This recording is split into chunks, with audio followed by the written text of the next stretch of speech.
Baada ya kumalizika kwa mchezo huu kati ya wenyeji Fountain Gate dhidi ya Mashujaa, sasa ni kupata mawili matatu kutoka kwa kocha wa Mashujaa.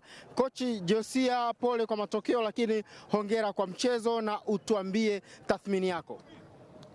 Nafikiri mechi ilikuwa na ushindani wa juu sana. Nadhani hatukuwa vizuri linapokuja swala la utimamu, vile ambavyo tulitaraji kuwa vizuri hatukuwa hivyo. So nadhani tumefanya makosa mwanzoni kabisa mwa dakika 10, kosa moja tukahukumiwa, unaweza kuona.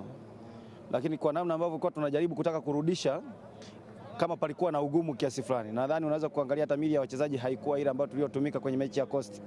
Ni hizi mechi unaicheza katika intensity ya juu, alafu unasafiri, alafu unakuja unakutana tena na timu ambayo imekaa siku moja kabla ya nyumbani. So ndio kitu ambacho nakiona, unakuwa unakosa baadhi ya ubora kwenye timu yako. Yote kwa yote nadhani kuna kila sababu ya kuwapongeza wapinzani kwa kile ambacho wamepata matokeo. Hii ndio ligi jinsi inavyochezwa. Kuna muda kama ukiamka media iko vizuri kwa watu wako na unakashindwa kufanya kile ambacho ulichokizoea na unaweza kuadhibiwa kwa kosa kama hizo. So tulijaribu kuona namna ambavyo tunaweza kutengeneza nafasi. Hasa first half tulikuwa na kipindi kizuri. Kipindi cha pili tukaona kama tunaweza kuriski zaidi kwa ajili ya kurescue hiyo situation. Lakini pia hata namna ambavyo tumejaribu kufanya mabadiliko yetu, impact ilikuwepo, lakini sio ile ya kuturejeshea matumaini. So yote kwa yote ni ligi na kwenda mechi yetu ya pili ya away, tunaona namna ambavyo tutakavyoweza kuendea mechi ya tatu. Hongera na kila la heri kwa nyakati zijazo. Asante sana. Naam, ni coach Amani Josia wa Mashujaa ambaye ametoa tathmini yake baada ya kumalizika kwa dakika 90 katika uwanja wa Sheikh Amri Abeid na kupoteza mchezo huu kwa goli moja kwa bila kutoka kwa wenyeji Fountain Gate. Sasa ni kocha Fred Felix Minziro. Hongera coach kwa mchezo na tuambie kile ambacho umekiona katika mchezo wa leo ambao umeibuka na ushindi.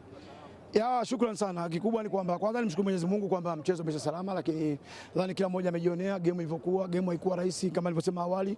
Game itakuwa nzuri, game itakuwa kwenye ushindani mkubwa, lakini kwa yote nilisema hapo tunaingia uwanjani leo, tumerudi nyumbani baada ya kupoteza mchezo wa kwanza. Leo tunaingia kutafuta alama 3. Na kwa hilo namshukuru Mwenyezi Mungu kwamba vijana wangu yale ambayo at least tumewaelekeza. Nadhani mwenyewe umejionea mwenyewe baadhi ya makosa leo tumeyapunguza tofauti na mechi ya zile ya Singida.